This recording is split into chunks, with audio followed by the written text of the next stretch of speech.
always doing the most, always doing extra credit, always joining the extracurriculars, you will not be able to survive your own standards if you internalize the rhetoric around excellence in Christianity. The term good enough is good and it's enough. Okay?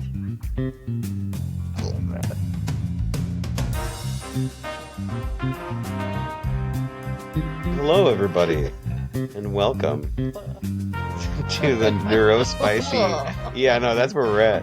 The NeuroSpicy Soul Care Pod, because we're pod people. The pod. The pod. Welcome to the pod. I'm a pod person. I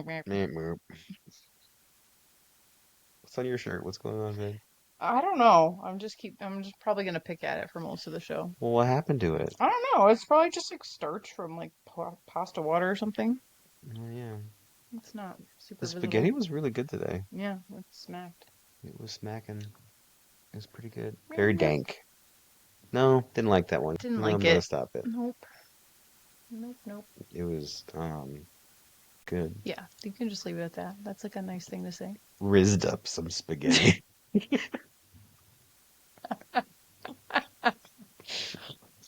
Oh my gosh. We've been torturing 12-year-old, torturing him, trying quote unquote, like doing the dances. And he just runs from the room when we do them. Yeah. That's how you know you did it bad enough. Yeah. And he just runs away. You want to pray before our show? I should have prayed before we started recording. Yeah. Jesus, help us.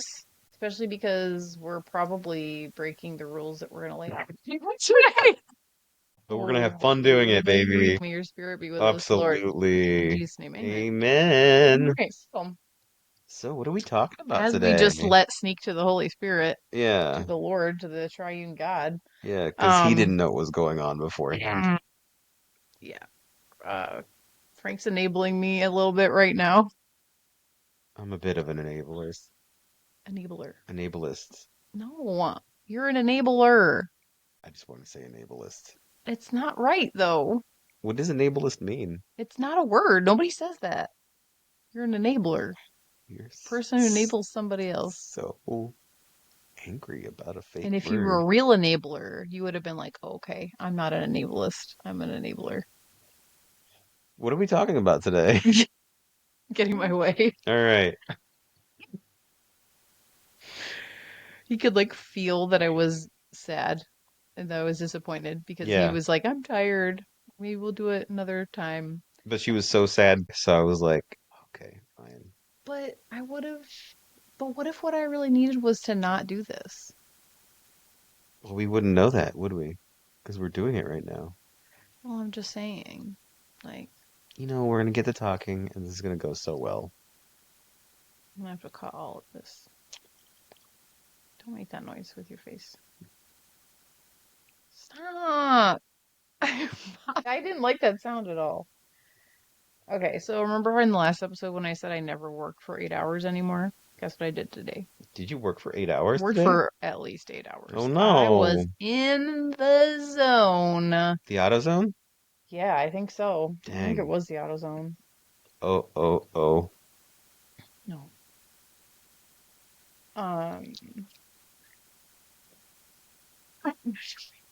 Face that noise with your face. I was miming. I can hear your spit.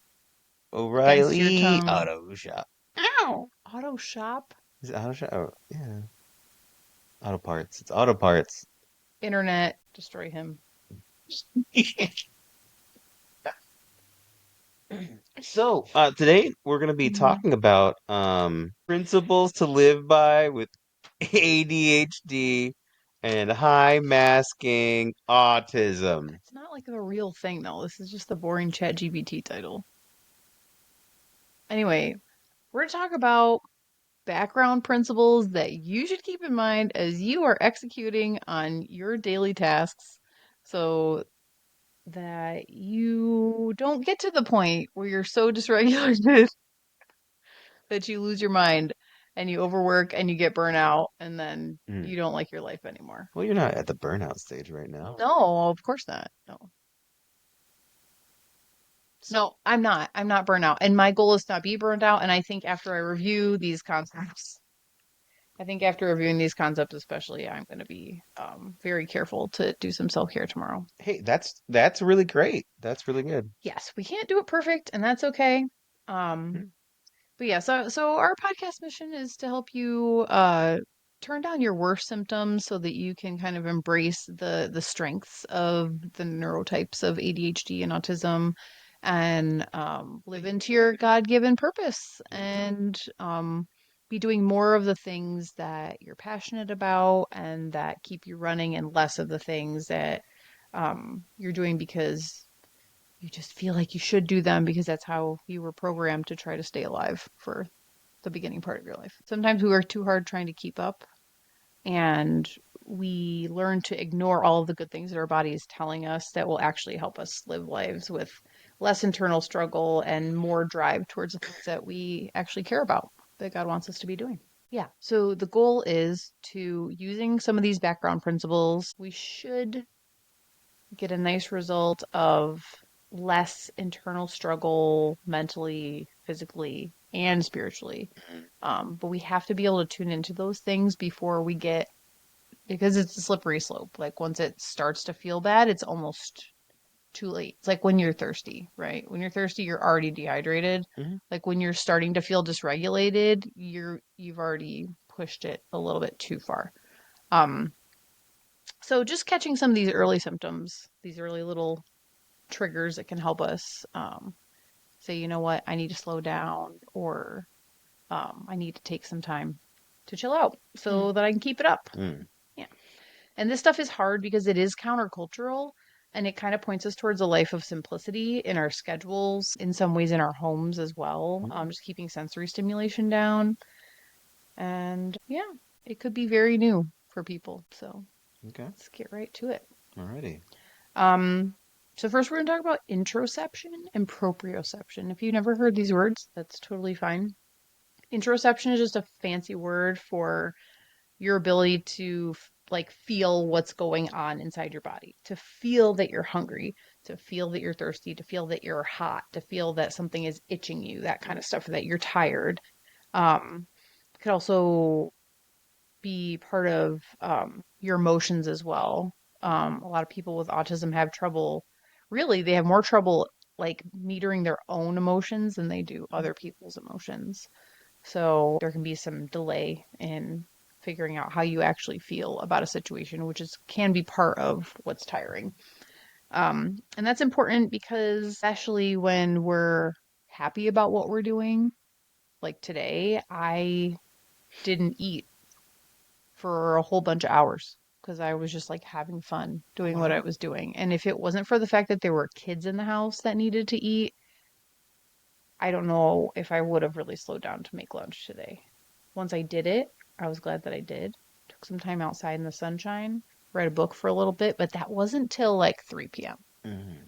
Yeah. So I was a little delayed on my awareness of signals, and that can lead to exhaustion, being like overloaded with a little bit of stress before you even know really what's going on. So um, those things are an issue. And then also, proprioception is your body's ability to sense its position in space. So this is like your balance, your coordination, and like coordinated movements. Mm. So when I'm tired, Frank notices that I get the dropsies. Like I'll make a huge mess when I butter toast, or I'll just be dropping stuff. I just stay dropping stuff. This is true. Yeah. Mm. So that's a symptom that I'm might be trending towards needing a break. Yeah, so clumsiness, just kind of bumping into stuff, spinning in circles in the kitchen. You just feel kind of disconnected from your body. It's important to remember what's gone on in the last 24 to 48 hours. Mm. And this is like a brand new concept for a lot of people. I started having to do it because, like when I was tracking symptoms for my chronic illness, mast cell activation syndrome is related to chemicals dumping in your body that cause inflammation, essentially. And what happens is when an inflammation starts to like occur, typically you don't really feel the effects of that until the next day. So me, I'm extremely sensitive to gluten. I didn't know this for a very, very long time. And used to be a binge eater on top of that. So you can just imagine how much I was like overloading my system like all the time. Um, but yeah, but if I eat gluten by accident, even a bite or two now, I don't get a headache until about 30 hours later, like a whole day and some change after that. So I have to say, it's not just like, oh gosh, like it's bright outside or like there's noise right now. It's like that. Those things might be making it worse. But a lot of people have trouble figuring out why they get headaches because they're just thinking about what just happened. But again, chronic inflammation, which ADHD and autism are chronic inflammation conditions, the ways the switches in our brain, the way that they toggle on and off, it's very hard for our bodies to get into homeostasis where everything is chill and everything's like cool and it's just we are where we are. We tend to hum in allostasis, which is just a state where our body's trying to correct something that is just off kilter a little bit. So, because of that, there's additional stress on our bodies that isn't happening in a neurotypical body, and that can lead to more fatigue, just more internal body stress, more inflammation, which means more pain, more gut stress, and then more wear and tear on our brains also. What are some things that people can do to, how do we say, like tame their proprioception, interoception, like Well, you have to feed yourself. hmm You gotta That's tough. sleep. You That's gotta, hard. it is, you gotta drink water. It's a lot of work. It really is. Yeah. Because like, when I'm in the middle of like a project, like the idea of stopping to like take care of myself seems like such a burden Yes. compared to just going through it. I absolutely hated making lunch today. It was like torture Ugh, because all I wanted to do was get back to what I was doing. yeah, I know. Like I was glad that I did it, but like it truly, it's like almost physically painful to have to stop. We've talked about interoception and proprioception Hmm. and kind of defining them and talking about things that flare them off. What else are we talking about? So we're basically talking about ways that we can head off burnout, skids of burnout. So I would call overstimulation like more of an in the moment type of thing where you're noticing that sensory inputs are bothering you Mm, in mhm. ways that they don't always bother you. Okay. Some things will always bother you, right? But it's like, remember when I said if it's like late in the day and there's a lot of stuff going on and then you step in water, that might cause like a sonic boom like in your head. Whereas like if everything's chill and that's all the only thing that's happened to you, like you might be okay with it. So feeling relative to like your normal, how hard a sensory input hits you, it's just like a good thing to pay attention to say, I think my brain is full right now, you know? So you might need a short amount of time to calm that reaction down, Mhm. to be able to kind of withdraw and just say, you know what? I'm going to go in the other room for a couple minutes and I'm going to shut the door and I'm going to drink a glass of cold water and I'm just going to sit down until I don't feel mad anymore. And because you know that the small thing that set you off, even if it made you scream, that's not why you're mad. Mhm. That's just the thing that made it come out of you. So if you can sit down for a few minutes and just kind of think, okay, so what is bothering me? Is there something that's been piling up throughout the day? Or did that really just bother me that much? And typically it's either, you know what, I'm feeling a little bit tired. You know what, I realized I have to go to the bathroom and I didn't notice that until I sat down. Yeah, that Like one that gets kind of me. stuff, Yeah, yeah, right? for So sure. so sitting down, having a like a present moment where you do like a body check-in. Body check-ins are huge when you start to feel frustrated and start doing them with the kids Mhm. and the kids start doing them with me when they notice that I'm agitated. If they're able to see. I've had my son kind of stop me and be like, "Okay, mom, we're gonna do a body check-in. Are you thirsty?" And usually I'm thirsty when I start to get irritated. So what's can we dive into what our family body check-ins like? Oh, it's just like the basic like body needs. Yeah. Are you hungry? Sometimes I'm hungry. Are you thirsty? You know what? I think I'm actually kind of thirsty right now, but I'm thirsty right yeah, now too. yeah, Yeah. that's pretty good. Are you hungry? Are you thirsty? Mhm. Are you tired? I'm a little tired. Do you have to go to the bathroom? My tummy's been hurting. Those are typically the four that we ask. And Hmm. usually one of those four things can be nurtured. And Yeah. and even if like you're not that thirsty, just a sensory change that you like let's Yeah. say Oh, if you're a seltzer person, yeah, or man. just like Just a nice crack of a seltzer, I just love. you do. I really do. Hmm. It's like my comfort thing. Yeah, Yeah. yeah, Yeah, 100%. yeah. I'm a seltzer guy. I don't care what it is. Like it doesn't matter. Seltzers all just taste like melted chapstick a little bit. What? Yeah, they all do. They all kind of taste You like whatever. melted chapstick? I guess I do. It's just it makes me happy. The bubbles make me happy. Mm-hmm. I'm a bubble guy. Yeah. Love bubbles. Bubbly guy. Love Yeah. bubbles. Um, but yeah, having a sometimes I feel you just want to feel something. Yes. Doesn't that like that drive for that novel sensory Yes. Like when I'm really situation? dysregulated and I go to Costco and I get the sushi from Costco. Yeah, I'm actually kind of happy when that And happens. then I like So, basically like rub the wasabi on the inside of my nose oh because my gosh, dude. I just want It's to too feel it. much. It's too much. I It's know. too much. They give you the for real wasabi at Costco. It's I'm very telling you what. spicy. Yeah. Muy And spicy. not Muy very much picante. soy sauce. And you sit there in the Costco food court while everyone else is eating their hot dogs and you just like live on the edge and just not even any water. You just eat it. Um, yeah, It does kind of recenter you somehow. There's something there's about it. something to it. Yeah.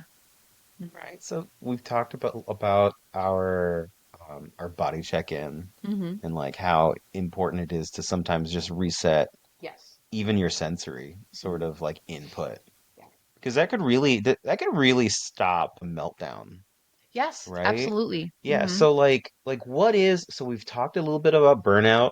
So if I can ask the question, Mm-hmm. what's the difference between an ADHD meltdown and an ADHD burnout? Is there a difference?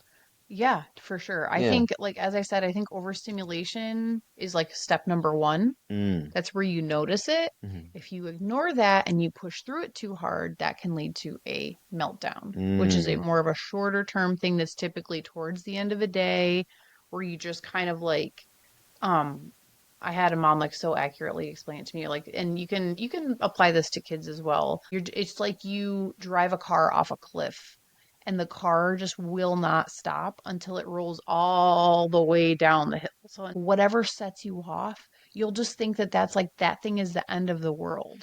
And you'll get all the Yeah. way and your car will roll all the way to the Mhm. bottom of the canyon and you'll be like, "Oh, I'm so tired How does it look like for an adult? for an Yeah, adult." what does a meltdown look like? Is that like a classic, like Karen melting down sort of situation? Or what does that look like? I don't know. Well, I know for me it tends to be like a panic attack can I get happen. those, yeah. Yeah, where it's just like it's your head just starts to spin with like a sheer number of things or like just an intensity of thought that you can't get out of. And typically, like I'm not going to be like crying or whatever, but what might happen to me, I might get angry to the point where I throw something. I never throw anything in the direction of any people, but I'm a softball player and the instinct to throw things, it just feels really good to throw something really hard. Typically, I spike things into the driveway. Could be boxes or Yeah, I've seen a couple. Yeah. shoes. I throw shoes sometimes. Is it healthy? No, No. but No. it happens less and less. So, um, So what's happening in the body when when there's a meltdown? What is it a physiological response, a neurological response? What's going on? so think of it this way. All of the inputs that pile up, they go into a bucket. And your bucket might be big or small depending on your general situation, right? Mhm. So high maskers, like you don't know how big your bucket is. You kind of have to figure that out. That's literally what this episode is about. Is you have to use these clues to figure out your bucket of tolerance before you start to have these spillover issues where your body, well, really, I'm talking about body stuff from a chronic illness perspective, but from really it's from a neurological perspective. When your neurology gets overloaded and it starts to overflow, that's where the problem happens. Mm, Like your brain is basically like on fire mm. and you just need to turn down the fire, right? Like so it's literally like we are in the throes of the mission right Of the now. pod. Yes, the mission of the Of the pod. pod. The pod. Yeah. So if you're overstimulated, that might be in a moment. If you have a meltdown where you just have a tailspin and you're just like, I'm having a bad night, and you just want to take a lava shower and you don't want to talk to anybody and you want to binge eat a bag of cookies, like that could possibly be a meltdown. Has potential for that, but typically there's in a high masking situation, I would say probably some kind of like anxiety attack type of feeling will happen. Mm, And then burnout is kind of like if you have too many meltdowns too close together, right? Like you haven't had enough time and rest, or like restorative activity to like level your neurology back out for long enough, it's like hitting a bruise, right? So mm, if you keep mm. hitting the bruise, it's gonna get deep, and maybe it turns into a bone bruise, and those things last longer, harder to have them go away, and then you hit a skid of burnout. Mm. So skids of burnout, and then again, it's the same thing where like if you keep hitting it, it hurts way worse than if you were to hit a healthy part of your skin. Yeah. So I've got a hypothetical, a Okay. hypo. Hmm. If so, say that I am new to the whole figuring out my neurological. Um, I'm starting to take care of myself Hmm. in these ways, but I find myself being more explosive and actually like losing my crap a lot more often. I speak out of my own experience where once I was starting to unmask and Yeah. actually take care of myself, Hmm. I was pretty grumpy for a while Yes. and I was not happy. What is that? What is that? Okay. I hate that. All right. Well, we can't. Masking and unmasking is going to have to be its own episode. Oh, That's a lot to talk about. But to talk about it very briefly, when you start to figure out that you're autistic, and even with ADHD on its own, you realize you hold a lot of stuff in. You are behaving differently out in public or around certain people or in certain settings, or maybe even in your own house, just because you were taught that it's not okay to do certain things. Um, and when you say, you know what, this is actually just kind of part of what makes my neurology feel better, and it actually makes your bucket a little bit bigger to not hide your behavior all throughout the day as much. So when you start doing that, your body starts to feel safe. And sometimes we get these hangovers. When you're in fight or flight, your body is not trying to rest and it's not trying to restore itself because it's just trying to survive. As you get into this lifestyle of being comfortable with yourself and accepting this kind of like gentle framework that keeps you from going over the edge and mm, having a bad time, mm. um, you might find that what has been stored up behind you is burnout in disguise. Yes. Yes, exactly. So all those times when you were like, "Oh, I'm so depressed and I just like can't be thankful for anything and I like don't want to do my favorite things and I don't want to call my favorite people, but like I'm just going through my life, whatever," and you just like push through it. You might actually have had like some neurological burnout and like when you push it down, you push it down, you push it down. Sometimes when you try to let one day out, it's like all of a sudden you're tired for like months Mm. once you start to let it out. You just need to be really patient and then actually just continue to really baby yourself for a while. Um, because eventually you will come out of it. If you just give yourself the space to do it. It feels very counterintuitive because everybody always tells you like when you don't feel good, you should do more to make yourself feel better or like keep moving. Mm-hmm. When you're depressed, you just have to keep going. Yeah, if you're like regular depressed, but if you're like neurologically overloaded and burnt out, you need to sit still and be quiet and don't do things you don't have to do. And it's so hard, Mm. especially high masking autistic women have hidden in their good girl behaviors for so long that it's impossible to just like jump right into doing what it is that you want to do because you'll feel awful and guilty for it for months. Mm. It takes a long time to untrain the fact that like everybody is not more important than you. Mm. Really, really difficult.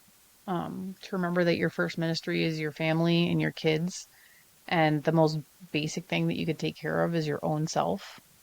You know, if you can't take care of yourself, what else can you really take care of? So, like, you know, God cares about you, even if you're not contributing to society, even if you're not even contributing to your own household, He wants you here.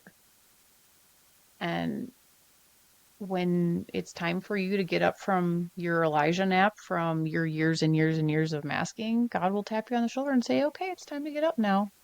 The crow service is over. It's time for you to go back to work. you know?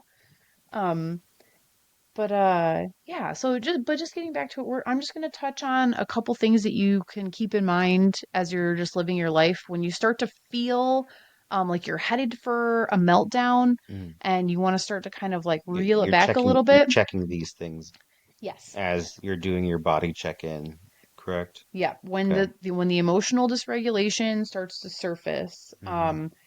and you start to hate life and you don't want to go to bed, but you also don't want to wake up, like that kind of stuff, that means you're heading for a skid of burnout. So, um, keep in mind, how is your sleep going? Okay, sleep is probably the number one way to manage ADHD and ASD. The monster Yeah. side of it, the Yes. not good side of it. Yeah. And you have to get out of this mental cycle that tells you that if your ADHD wasn't so bad that you would sleep better, because it's the opposite. Ooh, Yeah. explain. If you can find a way to sleep better, your ADHD and ASD symptoms will improve.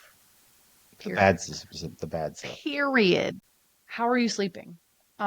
Especially like think about the last 2 or 3 nights. If there's something uncommon going on in your sleep schedule, keep an eye on that. Um, Even if there's not, it's okay.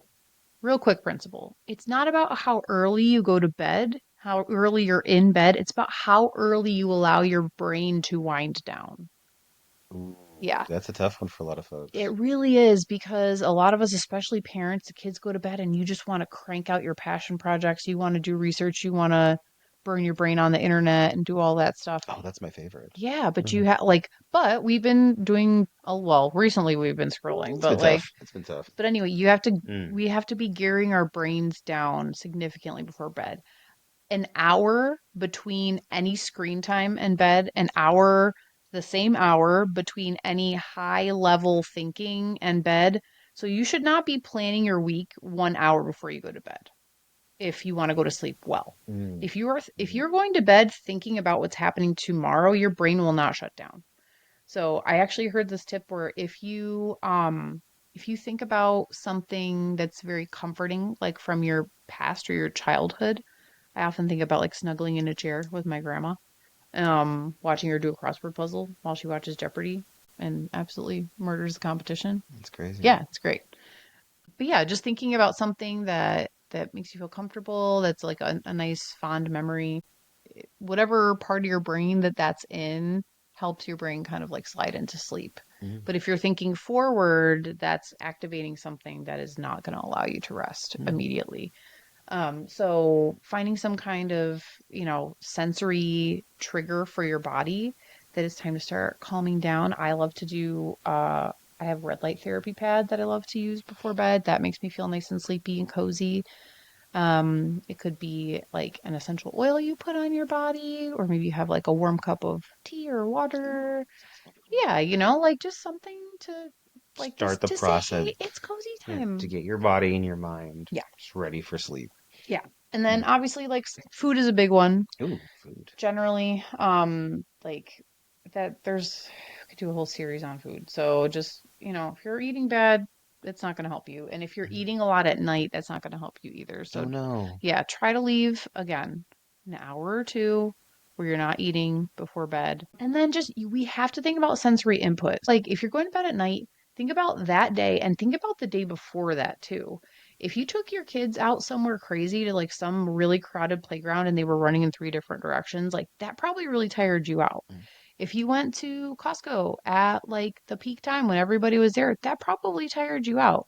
So you have to take kind of like an experimental account of the things that you're doing and make some mental notes of how much those things take from you. Like one of the biggest things that actually takes from me is when I help in Sunday school. It is exhausting for me. And I still can't really figure out why, because like most of the kids are my kids. Like, I don't know what it is. I can't figure it out yet, but I know that it does make me tired. It makes me extremely tired. We love them. Maybe Yeah. we just love them so much that it's tiring. Sure. Yeah.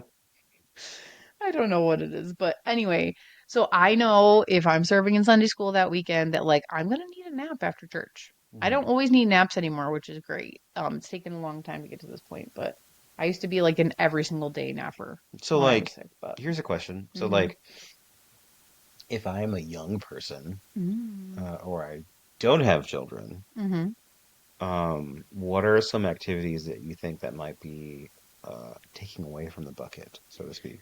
Well, it's a lot of peopling and work stuff. Like anywhere where you're forced to do stuff that you don't want to do, Mhm. is going to be tiring. Like, I mean, that's really what introverts have been talking about all this time. Yeah, Introverts. it's like, oh, like, interacting with people is tiring. Well, that's really an autistic trait. So I'm not saying all introverts are autistic, but I'm just saying like I think those are a lot of like a lot of the introvert memes are really like they could just be like high masking memes. Dang. A lot of them. Shots fired Yeah. from the pod. Just saying. Shots fired from Yeah. the pod. From- Everybody. yeah, I always thought I was extroverted and really like I do love interactions, but it just depends on the interaction now, how much it takes for me, like the setting Mhm. and the people who I'm interacting with. Like I had people over all day yesterday, but it was like people that I'm like so calm around and like I don't have to alter anything that I do. But, you know, That's interesting you said so calm, not like so comfortable. yeah, no, That's a I very just interesting, yeah, take on yeah, that. I mean, you can be calm inside, right? Like Mm, I'm not feeling like silent expectations or trying to read what they're doing because if they need something, they're just going to be like they're going to go to the fridge and look for a water or they're just going to be like, "Hey, do you have this?" low maintenance Low friendships. maintenance. Mm, Yes, love exactly. those. Yes. So, so good. Yeah. Yeah. So all those things, even like things like loud noise, like anything that's out of the ordinary from a sensory. Or what did you wear? Did you wear something super itchy and uncomfortable yesterday all day long? Ooh, yeah. Like, there's a reason this is the wardrobe right now. Comfy things. Good stuff. Comfies, be comfies. And then also the obvious thing that we could go to is like, have you been spending time with the Lord? Because I'm telling you what, that is going to be regulating your brain It is, and yeah. your spirit. So even if you're reading Leviticus, like just, I mean, but seeking the face of the Lord and just being present for that, like, is really helpful. Um, for some people, reading is very tiring. So it doesn't necessarily have to be reading. Like, did you spend time with the Lord? Like, not necessarily did you read your Bible, but like, did you listen to the word? Like, have you engaged in some fellowship or, called somebody and said like, "Hey, can we pray together?" Like, people are uncomfortable praying out loud, but like that can be like a big Awesome thing. Yeah, so spending time with the Lord, obviously, need to do that. And then you think about is there any emotional undercurrent, like anything that's like taxing you, whether that's like you're having a disagreement with a family member or like there's something political going on that's like very tiring for you to think about because it stresses you out? Or do you have like, is your tax appointment next week and you haven't gotten your paperwork together? Those things can wear you down. Where when you start to get irritated and you're like, I don't know why I'm like popping off about like somebody clanking two dishes together and then you realize that something is bothering you. So like Frank, you're really good at just like when you start to notice me kind of get twitchy, it's like, hey, like what are you thinking about today? Like what's going on? And it's very it's like an unassuming script where like I know what he's doing. Okay. So there are no What? yeah, I but I'm just trying to say that like sometimes if you tell me to my face, like, you need to stop doing something, I'm like, no, I'm fine. I'm going to do it. But if somebody's like, hey, like, like, how you doing? Like, could I get you a glass of water? And what I will say is, no, actually, water sounds good. That's typically what I will do. Hmm. I will say no first, and then I'll think about it. Um, So sometimes you got to find a way, a gentle way to kind of like interrupt somebody's hyper focus or like whatever it is, depending on, how they operate. Um, and to just say like, hey, like, let's check in, like in so many words, whatever it is. Um, yeah. There's a funny thing. This kind of reminding me of something I've heard somewhere. It was about like love languages. When you're in dysfunction, you tend to take away from the table that which you actually need, Mm, right? So people who want physical touch immediately like, don't touch me, like, you know what I mean? Like, mm-hmm. so like I've heard it said something like that. Yeah, that makes sense. Yeah, like you kind of bury yourself a little bit. Right. Like you go and barricade yourself in the bathroom when you want somebody to like pursue you and Yeah, like yeah. talk to you. Yeah. Yeah. Never done that. You haven't done that this year. Hey, Yeah, that's good. we're 3 months into it. Yeah, Yeah. growth. Used to do it a lot. Yeah, you did. But that's honestly, I go to when I'm starting to melt down, that's what I do. I go and I sit on the floor in the bathroom. It is your spot. It Yeah. is your spot. Hmm. Yeah. Sign of dysregulation. Mhm. Yeah. So, and is something tough coming up that you're concerned about that your mind keeps going to? Yeah, it takes a lot of mental bandwidth. Stuff that takes a lot of Hmm. mental bandwidth. Yeah. Or emotional bandwidth too, you know? Hmm. Right? Yeah. Yep. So just these are things that we have to try to keep in mind, and it's very hard. It's a practice. It's just It's a lot of spinning constantly checking in. plates. It's Right. so many spinning But plates. the advantage is that the autistic brain is already constantly taking the temperature of everything all the time, just not of itself. That's the hardest thing to do. Right? So to kind of turn all that energy that you're spending on trying to like placate every other situation outside of you, Hmm. you don't have to do that. Like to What? what? I know. To start to slowly withdraw that energy from there and just to put it right on your own like needs is transformational, truly. Because then once you're actually cared for, you can put out like such a higher quality of love and care to like the things that are actually needed around you instead of just trying to like fire hose everything with perfection. It's just not doable. So other things that you can keep in mind are eating clean. Okay. So that means you're going to cut down on like processed carbs. You're going to cut down on sugar. Please just consider limiting your gluten intake and eliminating red Gasp. food dye from your life. What? Red food dye, but Especially, but I like all love red food food dye is dye. preferable. Hmm. Yes, because these things screw with your brain in like unimaginable ways. There's people out there that they made like a documentary about food dyes and they're Christians and I want them on the podcast so bad. So I got to reach out to them. Um, when gluten breaks down, it breaks down into glutamate. Glutamate like speeds up the pathway. that makes us overstimulated. So you're literally like eating overstimulation. Yum.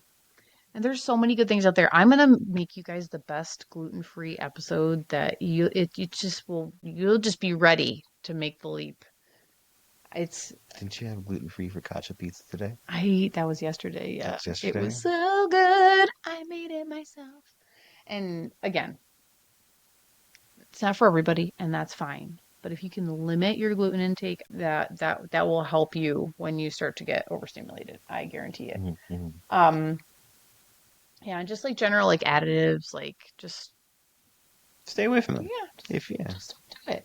You can also keep in mind personal products. Your skin drinks in so many chemicals. It's the number one thing that lets stuff in and out of your body. So if you're full of Bath and Body Works, like just What if I like my Axe body spray? my gosh, then we're What if breaking I... up. We're not breaking up because we're married, but like, stop, stop it. Is that bothering? I can almost smell it just hearing you make that noise. Please stop. There is a distinct Ugh. pan smell, and it's... Nothing that comes out of a can like that smells good. Nothing. I mean, well, it's designed to smell good, but it's all awful. Synthetic fragrances mess with your body's communication systems, so that's not going to be good for you. So if you can cut down on artificial fragrances, that's a really helpful thing. Also, and that's like as a long-term, So no Axe body low spray. tox decision. I highly No. support that. Look at your cleaning supplies for sure too. Um, some more natural stuff. Anything that you put on or around your body, try to have something with like natural, simple ingredients wherever you can. Again, there's a lot of information in there too. We'll get to those in some later episodes. Um, yeah, and movement, but the right kind of movement for you, okay? Like if you're already tired, what you need the most is you need, what do they call that? That cross hemisphere movement, right? Like when you're walking, if you're crossing your midline, I love how you're actually I'm not using... You're you're moving each side of your was body. I was doing it wrong. Yeah. This is not how you walk. This So way and that way. the best thing you can do just for your brain, just for good brain function, is to walk outside in the sun. Okay? Walk outside in the sun. You don't have to go to the gym. You don't have to do anything crazy. You can also jump up and down. That's great for your lymphatic drainage, and just jumping is great for you, for your body and your brain. So jump around. Jump around. Yeah, Jump up. jump up and get down. Yes, Mm. that's correct. And then also, if you are a woman, your energy goes in monthly cycles, as you know. But do you really know? Because the front half of your cycle, like your body is just more primed to do like physical activity, social activity, executive function activity. And the back half is you just got to start kind of tapering it off. So tracking your periods can actually help you. We're going to talk about histamine intolerance later too. Look it up. And estrogen dominance. Those things can lead to very bad um, premenstrual issues, grumpiness, sadness, so sleep, we talked about sleep, and then your sensory environment. We'll talk more explicitly about unmasking, but make yourself comfy and cozy. Get If weird. yeah, if they're doing construction in your neighborhood, go work somewhere else for the week. Like buy yourself some stuffed animals. Like who cares? Like just take the load off of yourself. Like if you're uncomfortable and you have the option to not do that thing and have anybody have any like say in it, then just do it. Like Just do it. stop being like Sure. I'm just do it. Just do it. Just do it. Just My do short it. says just do it. Um and then when you do get to the point, if you do find yourself hitting like a skid of burnout, burnout can be alleviated not only by just doing less, but doing more of things that you actually care about, things that light you up, things that you're passionate about. Those can be very, very restorative for ADHD and autistic brains. So that special interest, those things that you always love, that place that you always love to go, nature, Puzzles. yeah, puzzles, yeah, whatever it is, just do it. Ooh, singing? Singing. So good for your vagus nerve. Oh, Excellent for regulation. wonderful. So good. Yeah. Excellent. Yeah. Vocal stimming.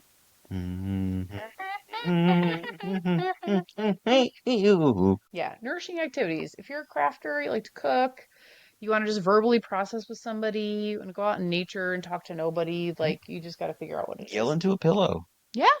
That's actually yelling is, yeah, it's another vagus nerve stimulator. Yeah. Yeah. So, and we just have to be able during these stretches to let go of being productive in like conventional ways.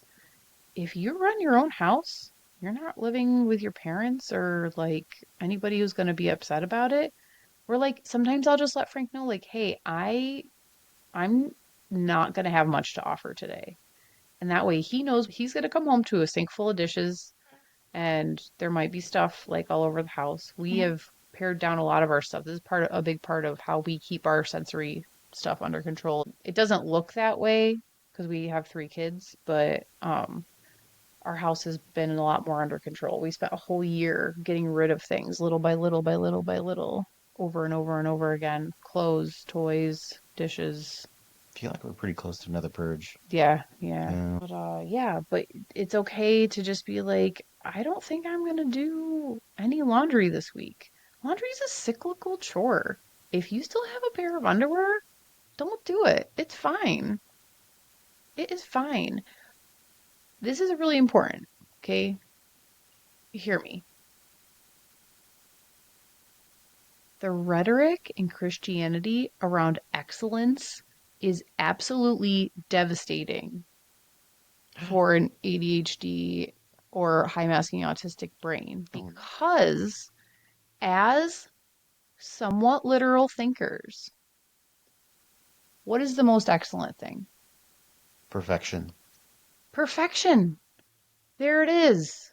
So if you are a woman, especially out there in the world, has been just the goodest, bestie, best, good little honor roll girl that ever was for her whole life, always doing the most, always doing extra credit, always joining the extracurriculars, you will not be able to survive your own standards Gasp.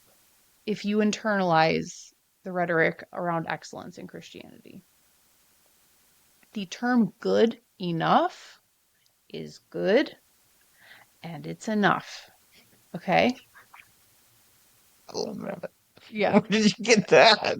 I typed it out and I was like, oh, I was like, that hit a lot harder than like I even anticipated. Yeah, No, like I that was was just like, pretty no, cold. That was a cold line right there. thank you. I'm glad. Yeah. Yeah, praise the Lord. So, but truly, like you have to to fully recover from like a longer stint of burnout, you have to embrace good enough. Mm, Like totally it, get it. Yeah. yeah, like you don't have to triple check your email language. That's tiring. Don't do it. Don't do it. Mm-mm. Yeah. Like you who cares if your kid's hair isn't brushed? Like just take them out. Like it doesn't matter. Like we have to let those standards just come down. Dying to self isn't always doing the best you can. Sometimes dying to yourself is saying, you know what? My standards are very high. And I have to accept that God has only allowed a certain number of hours in the day, and He's only allowed me a certain amount of energy. And if God cares about me, I have to draw a line somewhere that says that God's opinion of me is the right opinion, and I need to have the same opinion of myself. So Mm. that means I'm worth protecting. My energy is worth protecting because God doesn't want me to be burnt out. And so if I only got half of what I was hoping to get done today, and now I don't have any more energy, I don't have to physically hurt myself to get the rest done Mhm. because God cares more about me than He does about the things that I do. Mm. That's good to know. Yeah. It's so important to remember that maybe if you didn't have enough energy to get that thing done, you can let that thing fall by the wayside. I am constantly praying when I'm feeling myself get to my limits. God, please give me the energy and the attention to do the things that you really want me to do and let me just forget about the rest. Sometimes you have that like endless to-do list in your head that just spins and spins and spins. And it's hard to prioritize because everything feels like it's yelling at you at like equal volume. But to just start with the most important thing and the most needed thing, and then when the spoons run out, when the tank runs out, sit your booty on the couch and take a rest.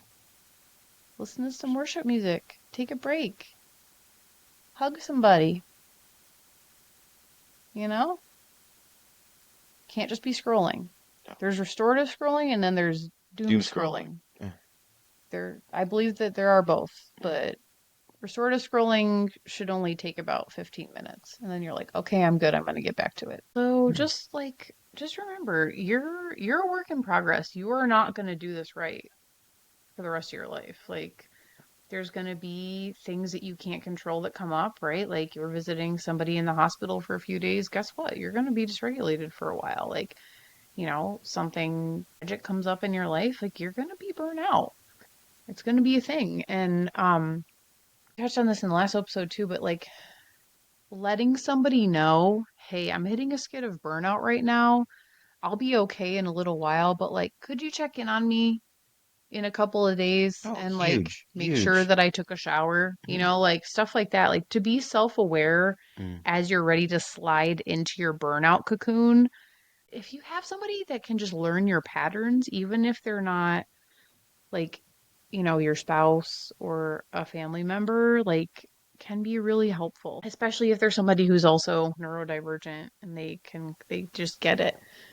So I would encourage you to find a person that you can check in with. They don't have to do anything, right? Like just having somebody know is really helpful. Do you think that journaling can help a lot in these cases? Yes, journaling can help. Yeah. Journaling can definitely help with like when you have those really chaotic thoughts. Like if you get to the end of your meltdown and you don't know why you had it, you should definitely journal. I would highly recommend that. Yeah. You're always trying to get me to journal more. You should. It does. It always helps. It always helps. Lord speaks to me when I journal. But remember, you are princes and princesses of God, and He loves you. Very much. Even when you can do nothing but convert oxygen to carbon dioxide and water vapor. Yeah. Because you make both when you breathe out, you should know. It's not just carbon dioxide. Anyway, thank you so much for joining us on this episode of the NeuroSpicy Soul Care Podcast. Ooh, you did the whole podcast. What a podcast. Follow us wherever you're listening to podcasts. Follow along on Instagram and Facebook if you'd like. Oh, yes, the Facebook, yes. Fotchbook for your fotch. Facho? That's your face. aggressive. All right. Yeah. Yes. Anyway, please join us again. Please send this episode to a friend who needs it, who you just are like, hey, buddy, hey, pal, check this out. Listen. And just remember, it's not a straight line. No. But you can turn down the fire. And embrace the spice. For the glory of God. Peace be with you guys.